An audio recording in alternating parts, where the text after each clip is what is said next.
Como anunciaba la sintonía, ya estamos con Ana Salvador, que es nuestra logopeda del Colegio Oficial de Logopedia de la Comunidad de Madrid.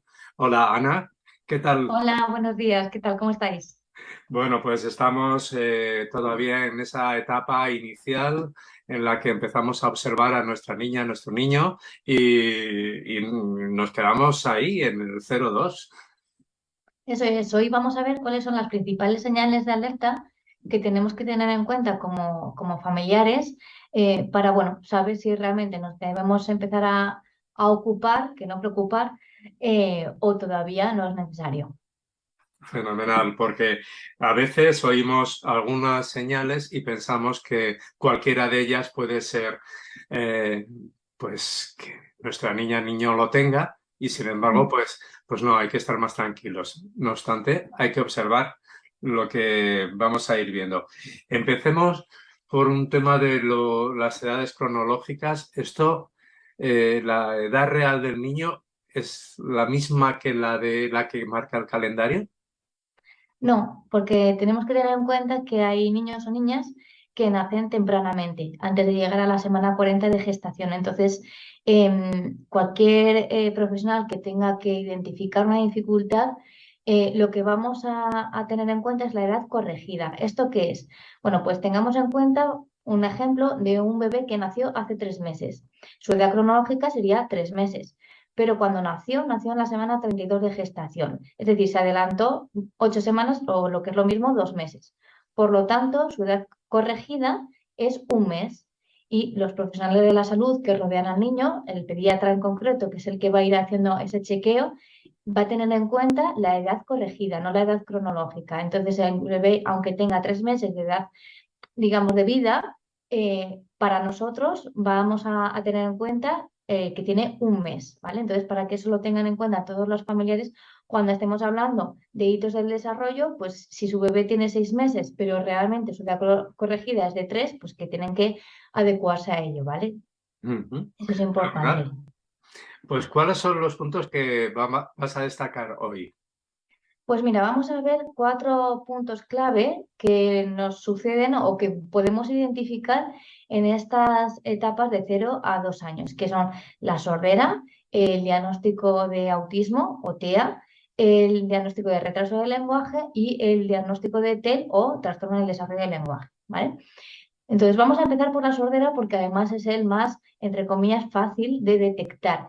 ¿Por qué? Porque todos los niños en España, cuando nacen a las 24 horas de nacidos, se les hace una prueba de autoemisiones o una prueba de potenciales evocados en función del hospital y del protocolo que tengan para detectar de manera temprana si ese niño o esa niña está escuchando correctamente. Entonces, es muy fácil identificar una hipoacusia, es decir, un niño o una niña que no está escuchando todo lo que debe.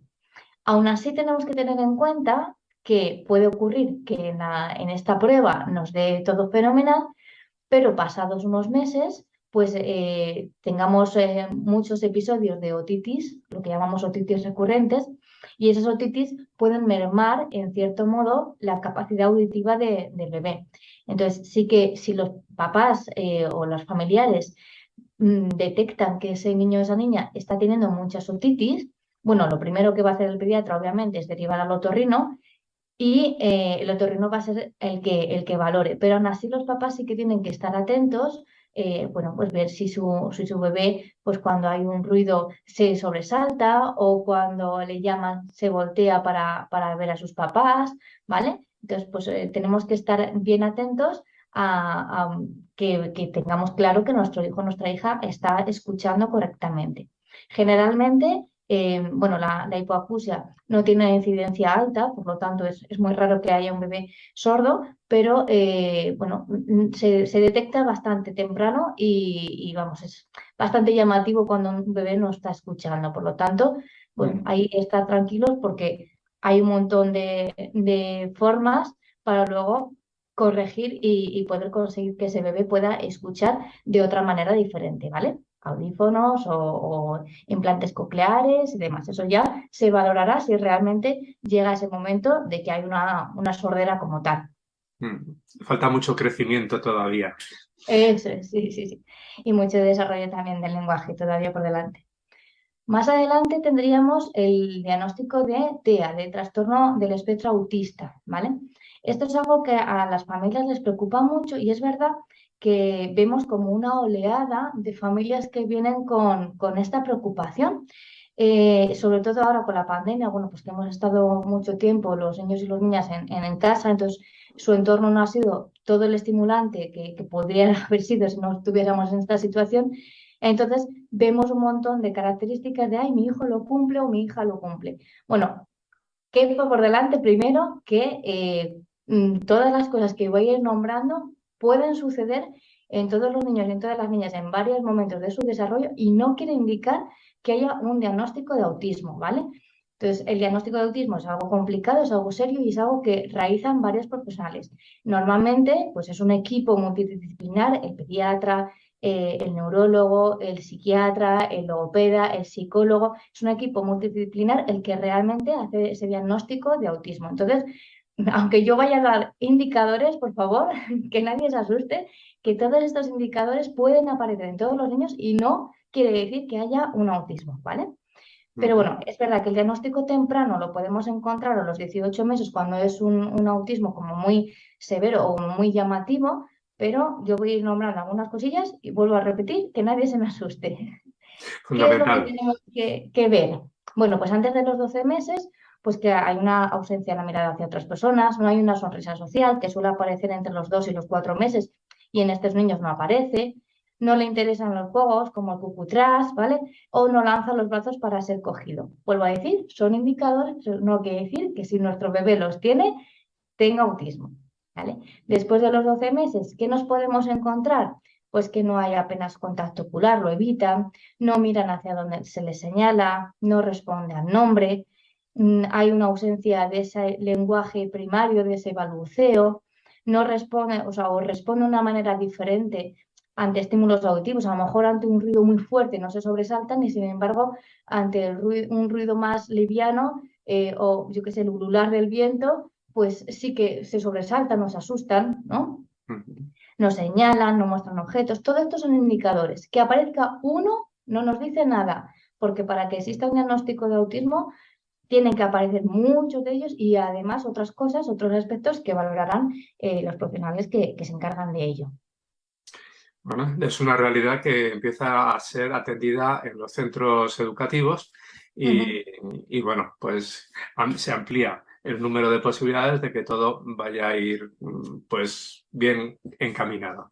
Sí, además ya digo, cada vez es más temprano el diagnóstico, por lo tanto beneficia mucho al niño o a la niña porque de manera muy temprana va a tener la estimulación que debiera, ¿no? Y en los centros de atención temprana se trabaja desde muy chiquititos y vamos, los logros que se consiguen son inauditos y bueno, que no hay que poner barreras en el caso de que realmente estemos ante un niño o una niña con diagnóstico de autismo. No hay que echarse las manos a la cabeza o pensar que es que no va a lograr una vida feliz o una vida plena, porque nada más lejos de la realidad, cada vez los avances son mayores, cada vez la atención temprana pues incide mucho más y va más a la raíz de las dificultades y conseguimos mejores objetivos. Por lo tanto, calma, porque con trabajo y con esfuerzo todo se consigue de verdad. Estupendo. Pues bueno, ya si hay cualquier pregunta, tenemos ese correo de radio@fapaginerdelosrios.org por si alguien quiere, pues bueno, concretar sobre estos temas. Pero habías anunciado dos temas más. Sí, tenemos el retraso del lenguaje, ¿vale? Que este lo vamos a diagnosticar en torno a los 2 años, 2 años, 2 meses, es cuando realmente podemos hablar de un retraso del lenguaje. ¿Y qué es lo que nos vamos a encontrar en estos niños o niñas? Bueno, pues que no emite en torno a las 50 palabras, aunque comprenda todo, normalmente son niños eso que nos dicen las familias, pues que lo entiende todo, pero es que no habla. Bueno, pues entonces estamos ante un retraso del lenguaje y además esos niños o niñas no hacen frases o son muy escasas las frases que realizan. Este diagnóstico puede ser un poco difícil o controvertido con respecto al diagnóstico de TEL o de trastorno del desarrollo del lenguaje, porque en etapas muy tempranas del trastorno del desarrollo del lenguaje van a compartir características tanto de niños con autismo como de niños con retraso del lenguaje. Por lo tanto, hace que este último diagnóstico sea un poquito más complicado de poder emitir y necesitamos como más tiempo de tratamiento con el niño para ver que realmente pues, estamos ante una situación o ante otra. Pistas un poco para las familias para que estén más tranquilos. Bueno, si nuestro hijo o nuestra hija apenas habla, pero sí que hace pequeñas frases, aunque sea solamente mamá, ven o mamá, agua, y luego ya no nos dice apenas nada más, pero hay esas pequeñas conexiones, bueno, tranquilidad, porque probablemente nos encontremos ante un retraso del lenguaje y no ante un trastorno específico del lenguaje o un TEL, que ahí las dificultades son algo mayores. Porque en un TEL, como decía, comparten características de los niños con autismo, por ejemplo, el tema de no responder al nombre o el no mirar hacia donde le estamos llamando la atención, ¿vale? Bueno, pues esas características las comparte con el autismo, pero luego con el retraso del lenguaje, pues vemos que usan menos de 10 palabras, hay una falta de intención comunicativa en muchas ocasiones, o incluso a veces son como abusan demasiado de los gestos para eludir el uso del lenguaje oral, ¿no? No atiende al lenguaje de los demás. Cuando le hablamos, pues parece que no tiene esa intención o esa atención que debiera. No responde a nombres de objetos familiares. No responde a la acción de los demás, ¿no? El tema del uso de verbos, por ejemplo, es algo que está muy limitado y de hecho casi no aparece el uso de verbos en etapas tempranas en los niños y niñas con trastorno del desarrollo del lenguaje, o TDL, ¿no? Que le llamábamos. Y bueno, hay poca motivación en general para el desarrollo del lenguaje, cosa que en un niño con retraso del lenguaje normalmente esto no ocurre. Sí que hay una intención comunicativa, pero vemos que al niño le faltan herramientas para poderse comunicar con la tranquilidad o como esperamos, ¿no? Por su momento del desarrollo. Entonces, bueno, estos son un poco los indicadores que tenemos que tener en cuenta en esta etapa de los 0 a los 2 años, pero vuelvo a repetir, por último, que nadie se nos asuste, que realmente quien tiene que hacer ese diagnóstico de uno u otro es el logopeda junto con el resto de profesionales del equipo, son los que vamos a hacer ese diagnóstico. Entonces, tranquilidad, nada de buscar en Google, que para muchas cosas es muy beneficioso, pero para otras pues no tanto. Y bueno, yo siempre les digo a las familias, hay que ocuparse si estamos ante estas situaciones, pero no hay que preocuparse, ¿vale? Porque la preocupación, si luego no nos hacemos cargo de la situación, pues no nos lleva a nada, nos lleva pues a Es, agobiarnos y a poco más, pero no resolvemos la situación. Entonces, si estamos realmente ante un niño con esta dificultad, pues tranquilidad, acudir al profesional adecuado en cuanto al desarrollo del lenguaje, ya sabemos que es el logopeda, y a trabajar, que seguro que se consiguen grandes objetivos. estupendo. Ana, ¿te puedo hacer una pregunta personal? Sí, claro, por supuesto. Tú hablabas con la misma, pues, la misma capacidad que tienes ahora para comunicar antes de hacerte logopeda, porque la locución es muy buena. Muchas gracias. Bueno, yo creo que, no sé, me viene un poco de familia. Mi madre también se comunica muy bien y modula muy bien su voz. Siempre le ha gustado mucho cantar, entonces yo creo que también viene por Todo ahí un influye. poquillo. Ajá. Bueno, pues muchas gracias. La próxima semana, entonces, damos un salto en el cronograma de la vida. Eso es. La semana que viene ya nos vamos a centrar en la etapa de los 2 años a los 4. Los 2 años ya, digamos, los hemos cerrado hoy y ya iríamos hasta los 4 años, que ya pasan cosas muy interesantes y vamos, yo creo que va a estar fenomenal la siguiente etapa también. Pues hasta la próxima semana. Un abrazo. Un abrazo a vosotros.